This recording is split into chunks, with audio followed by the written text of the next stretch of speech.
요한복음 5장 연못가의 사람들을 고치심. 얼마 후 유대인의 명절이 되어 예수님께서는 예루살렘으로 올라가셨습니다. 예루살렘에 있는 양의 문 근처에 기둥 5개가 있는 연못이 있었습니다. 거기에는 히브리 말로 베데스다라고 쓰여져 있었습니다. 이곳에는 병약한 사람, 안 못 보는 사람, 걷지 못하는 사람, 다리를 저는 사람 등 많은 병자들이 누워 있었습니다. 거기에 38년 동안 병을 앓아온 한 남자가 있었습니다. 예수님께서는 그 남자가 누워 있는 것을 보시고 그가 아주 오랫동안 병을 앓아온 사람이라는 것을 아셨습니다. 그래서 그에게 물으셨습니다. 낫기를 원하시오? 병든 사람이 대답했습니다. 선생님, 물이 움직이기 시작할 때 제가 연못 안으로 들어갈 수 있게 도와주는 사람이 없습니다. 제가 물속으로 들어가려고 하면 다른 사람이 저보다 앞서서 물속으로 들어가곤 합니다. 그때 예수님께서 말씀하셨습니다. 일어나서 당신의 침상을 들고 걸어가시오. 그 즉시 그 남자는 병이 나았습니다. 그는 그의 침상을 들고 걸어가기 시작했습니다. 그런데 그날은 안식일이었습니다. 그래서 유대인들은 병이 나은 그 남자에게 이렇게 말했습니다. 오늘은 안식일이요. 안식일에 당신이 침상을 들고 가는 것은 율법을 어기는 일이요. 그러자 그 남자가 대답했습니다. 나를 고쳐주신 분이 나에게 침상을 들고 걸어가거라 하고 말씀하셨습니다. 당신에게 침상을 들고 걸어가라고 말한 사람이 도대체 누구요? 라고 유대인들이 다시 물었습니다. 그러나 병고침을 받은 사람은 어떤 사람이 자기를 고쳐주었는지 알 도리가 없었습니다. 왜냐하면 그곳에는 많은 사람이 있었고 예수님께서는 이미 군중 속으로 사라진 뒤였기 때문입니다.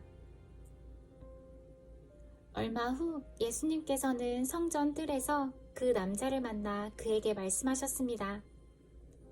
보시오, 당신은 이제 다시 건강해졌으니 더 악한 일이 당신에게 닥치지 않게 다시는 죄를 짓지 마시오.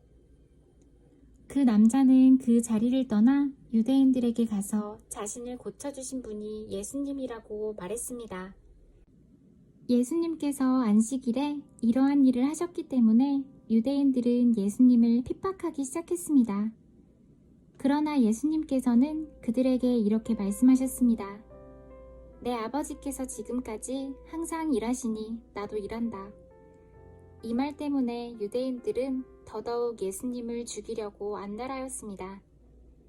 그것은 그분이 안식일을 범할 뿐만 아니라 하나님을 자기의 친아버지라고 불러 자기를 하나님과 동등하게 여기고 있기 때문이었습니다. 하나님의 권세를 가지신 예수님. 그러나 예수님께서 말씀하셨습니다. 내가 너희에게 진리를 말한다. 아들은 어느 것 하나도 혼자서 할 수 없다. 아들은 다만 아버지께서 하시는 일을 보고서야 그것을 할 수 있을 따름이다. 그것은 아버지께서 무엇을 행하시든지 아들도 행하기 때문이다. 아버지께서는 아들을 사랑하셔서 그분이 하시는 모든 일들을 아들에게 보여주신다. 너희에게는 놀랄만한 일이겠지만 아버지께서는 이보다 더 큰 일들을 아들에게 보여주실 것이다. 아버지께서 죽은 사람을 부활시키며 그들에게 생명을 주시는 것처럼 아들도 자기가 원하는 자들에게 생명을 줄 것이다. 이뿐 아니라 아버지는 아무도 심판하지 않으시고 심판하는 모든 권한을 아들에게 맡기셨다. 하나님께서 이렇게 하시는 것은 모든 사람들이 아버지를 존경하듯이 아들도 존경하게 하기 위해서이다. 아들을 존경하지 않는 사람은 아들을 보내신 아버지도 존경하지 않는 것이다. 내가 너희에게 진리를 말한다. 누구든지 내 말을 듣고 나를 보내신 분을 믿는 사람은 영원한 생명을 얻었고 심판을 받지 않을 것이며 사망에서 생명으로 옮겨졌다. 내가 너희에게 진리를 말한다.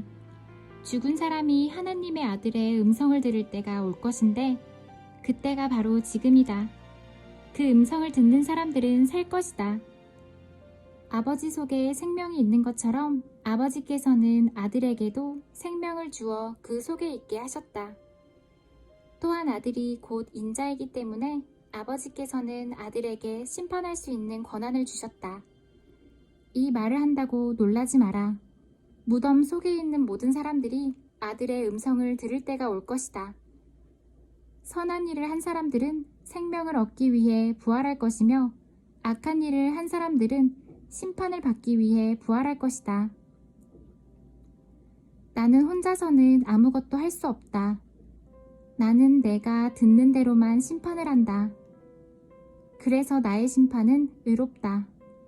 나는 내가 하고 싶은 것을 하려 하지 않고 오직 나를 보내신 분이 원하시는 것을 하려고 애쓴다.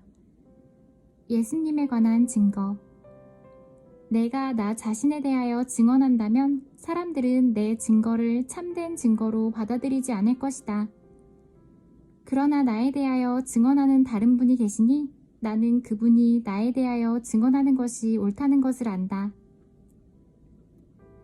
너희가 요한에게 사람을 보냈고 요한은 너희에게 진실되게 증언하였다. 그렇다고 해서 내가 사람에게서 증언을 받은 것은 아니다. 내가 이런 말을 하는 것은 너희가 구원을 얻을 수 있도록 하기 위해서이다. 요한은 타오르면서 빛을 내는 등불이었다. 너희는 잠시 요한의 빛 가운데서 기뻐하기를 원했으나 내게는 요한의 증언보다 더 큰 증언이 있다. 아버지께서 나에게 하라고 주셨고 지금 내가 행하고 있는 일들이 아버지께서 나를 보내신 것을 증언한다. 나를 보내신 아버지께서 친히 나를 증언해 주셨다. 너희는 지금까지 그분의 음성을 듣지도 않았고 그분의 모습을 보지도 않았다. 또한 너희는 아버지께서 보내신 사람을 믿지 않기 때문에 하나님의 말씀이 너희 속에 머물러 있지도 않는다. 너희는 성경에서 영생을 얻을 수 있다고 생각하여 성경을 부지런히 연구하고 있는데 바로 그 성경이 나를 증언하는 것이다. 하지만 너희는 영생을 얻기 위해 나에게 오는 것을 거절하였다. 내가 사람에게서 영광을 받으려는 것이 아니다. 나는 너희가 어떤 사람인지를 안다. 너희에게는 하나님을 사랑하는 마음이 없다. 나는 나의 아버지로부터 받은 권세를 가지고 왔으나 너희는 나를 받아들이지 않는다. 그러나 다른 사람이 자기의 권세를 가지고 온다면 너희는 그를 받아들일 것이다.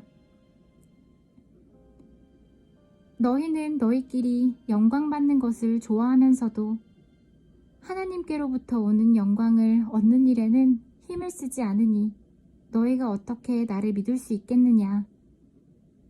내가 아버지 앞에서 너희를 고소할 것이라고 생각하지 마라. 너희를 고소하는 사람은 바로 너희가 소망을 두고 있는 모세이다. 너희가 모세를 믿었다면 나를 믿었을 것이다. 왜냐하면 모세가 기록한 것이 나에 관한 것이기 때문이다. 너희가 모세의 글을 믿지 않는데 내가 말하는 것을 어떻게 믿을 수 있겠느냐.